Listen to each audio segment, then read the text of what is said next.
नमस्कार मंडळी, स्वागत आहे तुमचं आपल्या चॅनलवरती। हा व्हिडिओ याच्यासाठी बनवलेला आहे की आज माझ्यासोबत स्कॅम होता होता राहून गेला।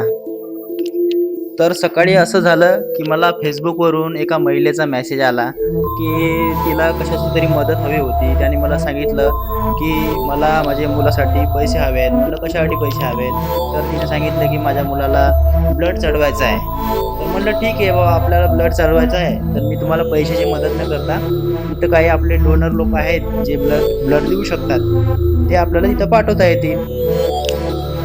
तर व्हिडिओमध्ये तुम्ही बघू शकता, चॅटमध्ये पूर्ण वाचू शकता काय घडलं कसं घडलं। आणि या महिलेचा म्हणजे या स्कॅमरचा हा तर मुलगाच आहे, महिला म्हणणं योग्य नाही, कारण की यानं महिलेचा अकाउंट यूज करून हा स्कॅम करायचा प्रयत्न केलेला आहे। माहिती नाही आजपर्यंत किती स्कॅम केला काय केला, तर हे आपण थांबवण्याचा प्रयत्न करण्यासाठी हा एक व्हिडिओ बनवत आहोत। तर व्हिडिओ आवडल्यास लाईक करा आणि हा व्हिडिओ जास्तीत जास्त शेअर करा।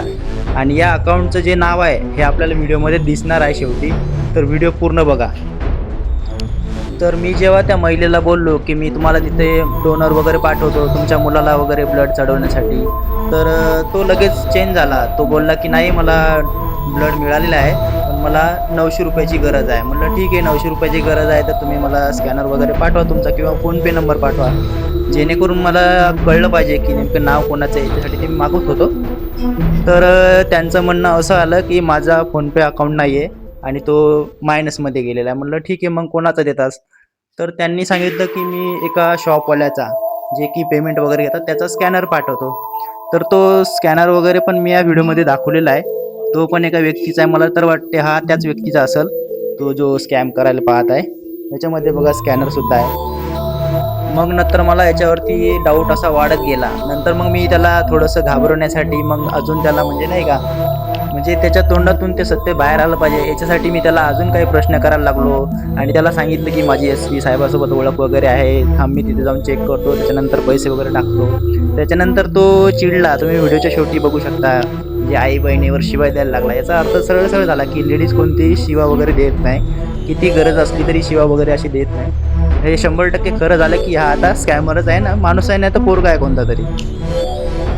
तर अशी फसवणूक कोणाची झाली नाही पाहिजे, याकरता आपल्याला फक्त एकच गोष्ट करायची आहे, हा व्हिडिओ आपल्या व्हॉट्सअप स्टेटसवर किंवा जास्तीत जास्त शेअर करायचा आहे, जेणेकरून आपले मित्रमंडळ, नातेवाईक किंवा आपल्या घरचे लोकांना अशा प्रकारे मेसेज येऊन काही हेल्प करा, मदत करा या नावाने फसवणूक झाली नाही पाहिजे। आणि हा व्हिडिओ जास्तीत जास्त शेअर करा। चॅनलवरती नवीन असेल तर चॅनलला सबस्क्राईब करा। आणि या व्यक्तीच्या बोलण्यावरून आपल्याला लगेच कळेल की हा व्यक्ती म्हणजे कोणती महिला, लेडीज अशी बोलतच नाही। आपल्याला माहिती आहे, आपल्याला कळून जाते याच्यावरून, बोलण्यावरूनच, की हा समोरचा व्यक्ती पुरुष नाही तर एखादा मुलगा असेल, कॉलेज स्टुडंट असं काही असू शकते की जो हा त्याचा धंदाच झालेला आहे। तर याला म्हणजे जास्तीत जास्त शेअर करा आणि व्हिडिओमध्ये तुम्ही पूर्ण चॅट वाचा की याच्यामध्ये काय बोलणं झालं नेमकं। आणि त्याला जसं जसं कळायला लागलं की आपले आता पैसे इकडून निघणार नाहीत, तसा तसा तो जेवढे त्याने मेसेज केले आहे, स्कॅनर वगैरे पाठवले, तर तो असा डिलीट करत गेला की जेणेकरून त्याची माहिती आपल्यापर्यंत नाही पोहोचली पाहिजे। पण त्याला हे कुठे माहीत होतं की मी त्याचा स्क्रीनशॉट व्हिडिओ बनवत आहे। तर हा व्हिडिओ जास्तीत जास्त शेअर करा। हा व्हिडिओ त्याच्यापर्यंत जरी पोहोचला तरी काही हरकत नाही।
तर इथे बघू शकता तुम्ही, त्याने त्याची अवकात दाखवलेली आहे आणि लगेच शिव्या चालू केलेल्या आहेत. आणि इथे बघा शिव्या वगैरे देत आहे आणि सांगत आहे. आणि इथे वरती बघा त्याचं म्हणजे जे फेक अकाउंटचे जे नाव आहे, आयडी आहे फेसबुकची, ते तुम्ही पूर्णपणे बघून घ्या, स्क्रीनशॉट काढून घ्या.